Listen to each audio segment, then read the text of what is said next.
todos, sejam muito bem-vindos a esse espaço, a estreia de Uma Vida Simbólica. Ai, que medo! Apavorada, animadíssima, querendo desistir, porém, firme, firme e forte, abraçando todo meu pânico e vambora. Uma Vida Simbólica inaugura hoje. E afinal, o que é isso? Bom, eu acredito que a vida é simbólica. E existem mais algumas pessoas por aí que também acreditam que a vida é simbólica. Então, eu crio esse espaço no intuito de aprofundar a investigação, aprofundar o pensamento, aprofundar o olhar em o que significa ter uma vida simbólica. Bom, vou me apresentar. Eu sou a Bruna. Eu sou atriz, artista visual e arte-terapeuta. Eu me considero uma artista multidisciplinar, porque eu trabalho com vários suportes de várias mídias e várias frentes. Eu nasci no Rio de Janeiro e só nasci praticamente, já fui morar em vários outros lugares, pois eu nasci dentro de uma família militar. E muitos anos depois de perambular pra caramba, eu entendi que teatro era a minha profissão. Então, nasci artista no meio de militares. Começa aí o meu calvário. Cursando a faculdade de artes cênicas, eu comecei a entender melhor quem eu era, a entender melhor a minha estrutura familiar, consegui tocar a potência terapêutica da arte, não que teatro seja terapia, teatro não é terapia, teatro não é terapia, teatro é terapêutico, mas não é terapia. Teatro, para mim, é a mentira mais divertida de todas. E, para mim, ela funciona a partir da máscara. Então, tendo contato com esse grande professor, com esse professor tão antigo que é o teatro, eu, enfim, me entendo uma artista da cena, adoro aquele espaço. Só que entendo também que o Rio de Janeiro, me envolvi com a cena carioca bastante, com a cena amadora carioca, com a cena profissional carioca, e entendi que o teatro não ia dar tanto dinheiro assim, na verdade, estava tirando dinheiro. Eu estava pagando para trabalhar. E atravessando ali o meu retorno de Saturno, eu precisava de estrutura, eu precisava construir meu play para poder brincar, porque não é fácil viver de arte no Brasil. Não é fácil viver de teatro no Brasil, né? De todas as artes, é a que é menos fomentada, é a que menos recebe ajuda do Estado e federal também. Bom, unindo essa sede com a vontade de beber, eu saí do Rio de Janeiro e me mudei para São Paulo, que é onde eu me encontro hoje e onde eu já resido há 10 anos. Vim para São Paulo para me estruturar, para, enfim, né, buscar construir esse play, né? Então eu comecei a trabalhar como assistente de direção. Só que para trabalhar como assistente de direção, eu precisei negar a vida, porque uma AD não tem vida. Inclusive, um beijo e todo o meu respeito a todas as ADs e os ADs que estão por aí afora e que podem entrar em contato com esse conteúdo. Te sinto, te vejo. É uma profissão linda. E também, ao contrário do que muita gente pensa, ela não é uma profissão criativa, ela é uma profissão técnica. E é uma profissão completa em si.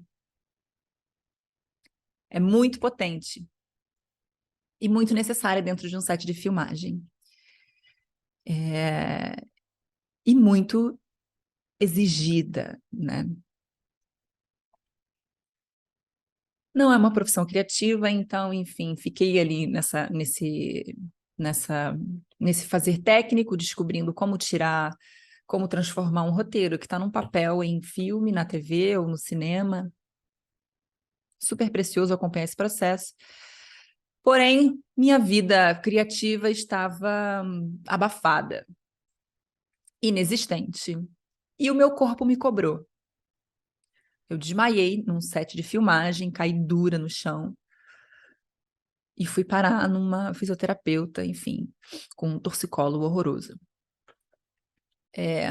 Durante o processo do tratamento desse torcicolo, eu entendi que eu precisaria voltar a ter algum tipo de fonte criativa, nem que fosse hobby,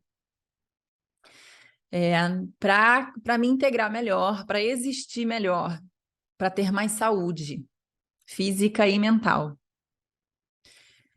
Então, a produtora onde eu trabalhava, ela ficava perto de uma loja de artigos de arte. E eu aproveitava a hora do almoço para ir até lá e, enfim, ficar mexendo nos materiais todos e me familiarizando com pincéis, giz de cera, giz de pastel, pastel oleoso, pastel seco, enfim, vários tipos de tinta, vários tipos de suporte. Aquele mundo esse mundo sempre foi muito atraente para mim. Porém, também sempre foi um mundo que me afastava, afinal, não sabia desenhar, não sabia pintar, né? Por que que eu vou ter um kit de pintura em casa se eu não sei pintar, se eu não sou profissional nisso? Mas a minha saúde estava pedindo uma escapatória criativa e eu mergulhei de cabeça na aquarela. Essa louca, aquarela é louca. Aquarela é louca, indômita, indomável. Ninguém segura a aquarela. E era onde eu precisava extravasar a minha criatividade e num lugar que fosse impossível de conter, num lugar que tivesse vida própria,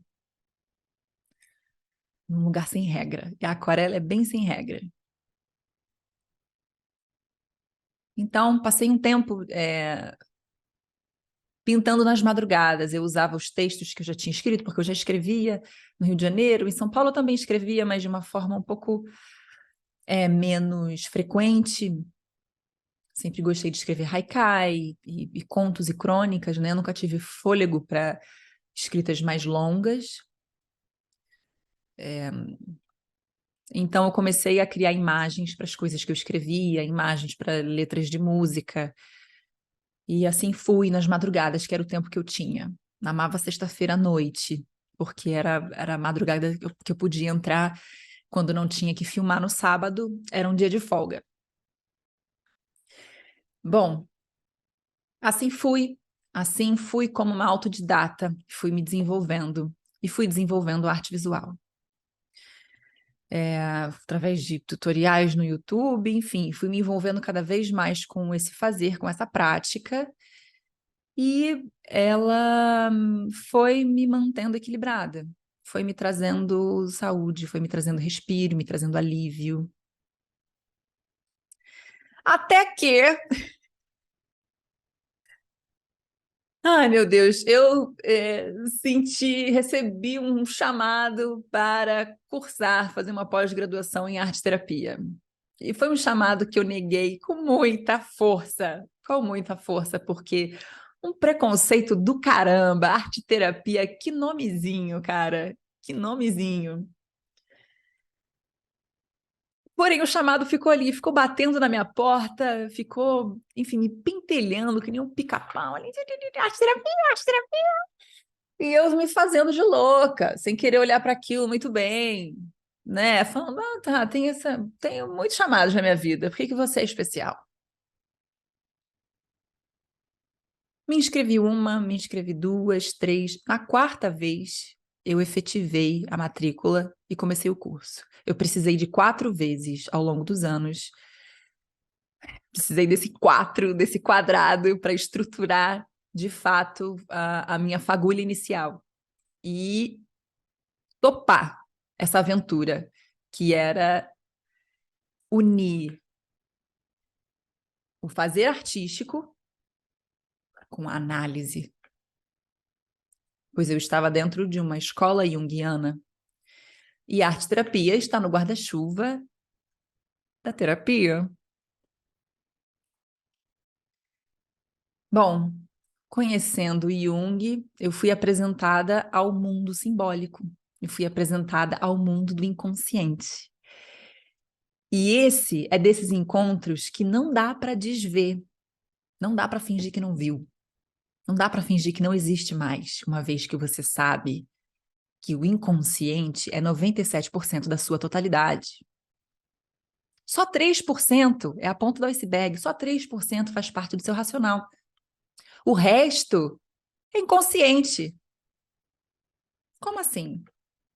Que porra é essa, cara?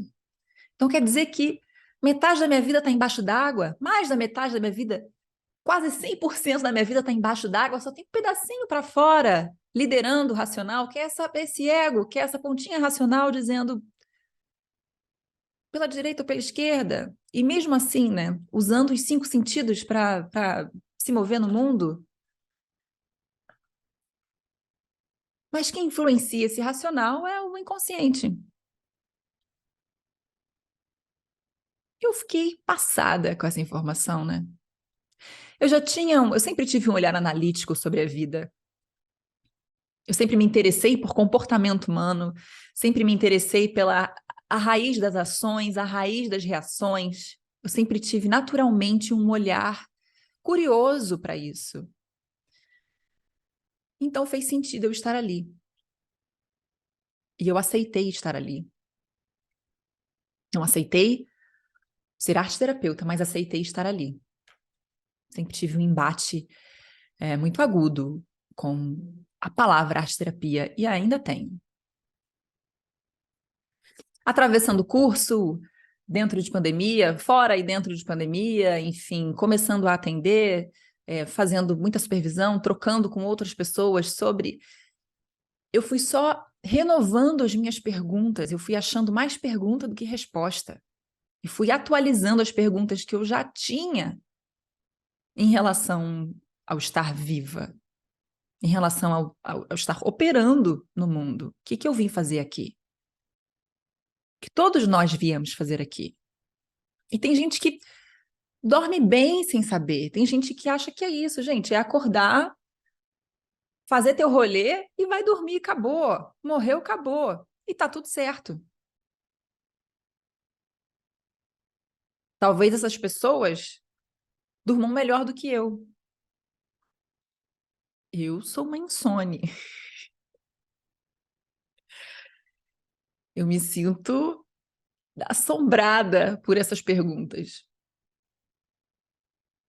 Então, aceitando fazer o curso de arte-terapia, porém ainda não aceitando ser arte-terapeuta, porque para mim entrava em conflito com ser atriz, com ser artista visual, meu Deus do céu, como é que eu vou colocar? Ai, como é que eu vou? Não quero atender essa coisa de consultório, ficar olhando analista, um cara de alface, não cabia muito bem em quem eu acho que eu sou, essa minha persona aqui que vos fala, acredita ser. E é louco, né? Porque às vezes a gente se agarra tanto a tantos rótulos que acaba não sendo nada. Tão identificada com a ideia de ser atriz, com a ideia de ser artista visual, com a ideia de ser arte terapeuta, que a fruição mesmo não estava acontecendo.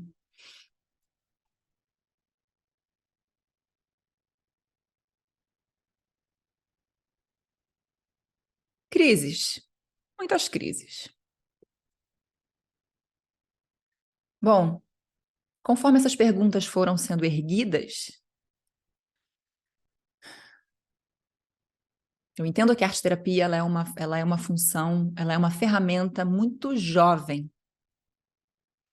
no mundo. Talvez mais no Brasil do que no mundo.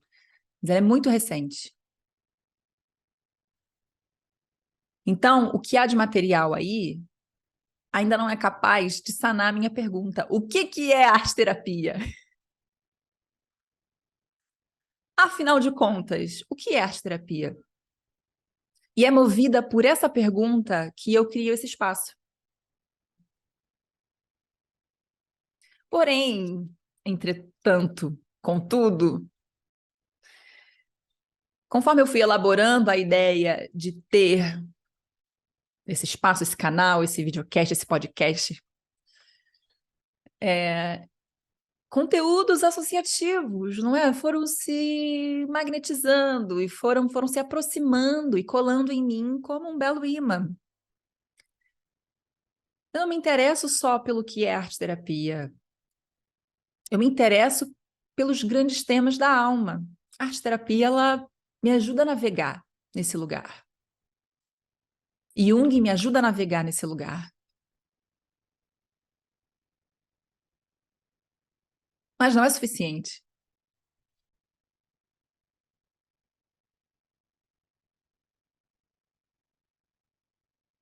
Então, conforme eu fui elaborando e confeccionando esse espaço, é, esse espaço aqui, uma vida simbólica, eu fui entendendo que eu gostaria de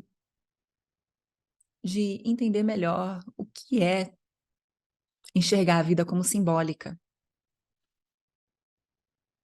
Eu gostaria de conversar com pessoas que possuem práticas que são alinhadas com essa visão, com essa cosmovisão.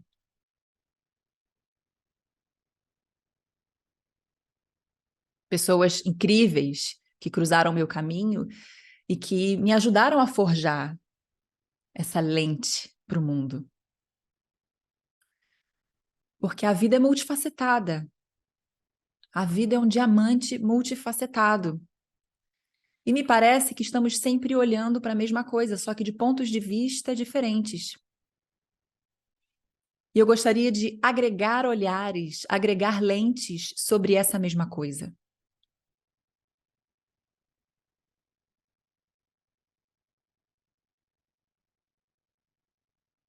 Quem está olhando no lado esquerdo da coisa não tem noção do lado direito, entendeu? Você precisa de alguém do lado de lá para dizer, olha, da onde eu estou vendo, da onde eu enxergo, é isso que eu vejo. Então eu senti necessidade de somar, de agregar olhares.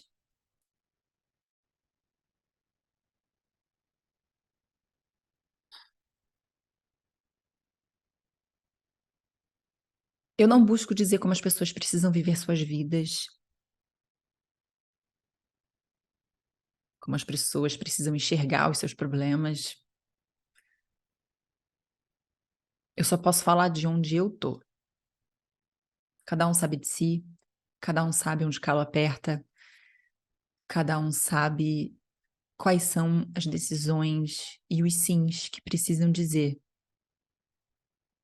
para atravessar o mês, para atravessar o ano.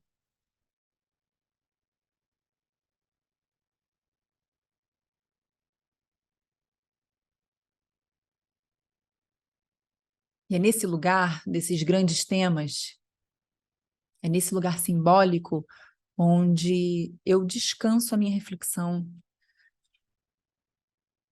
onde eu aplico a minha contemplação e onde eu me desenvolvo melhor.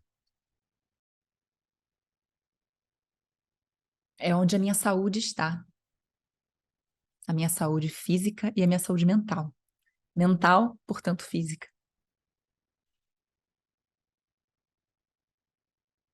Então, eu quero ampliar esse lugar.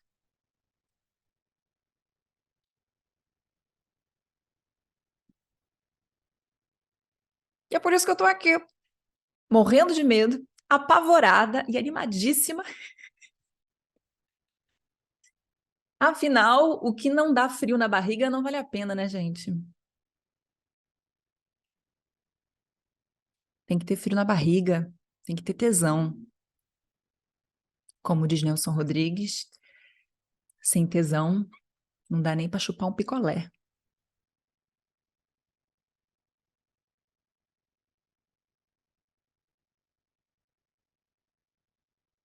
Bom, ao longo dos episódios eu inevitavelmente vou adentrar mais aspectos da minha vida, desenvolver mais esse caminho que foi percorrido até agora.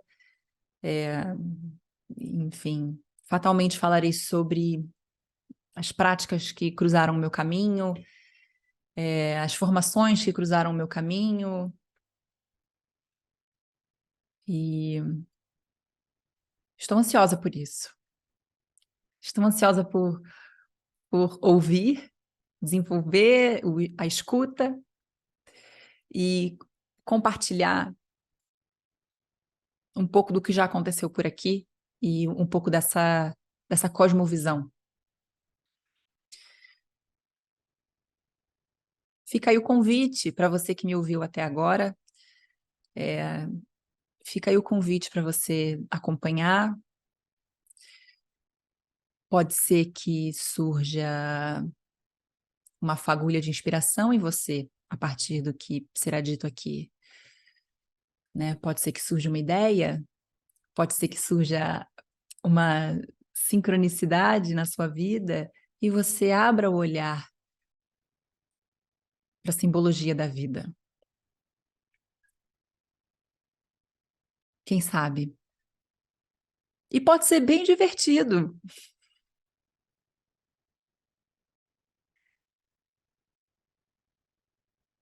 O convite está feito. Espero que vocês fiquem por aí e até o próximo episódio. Um abraço afetuoso e até já!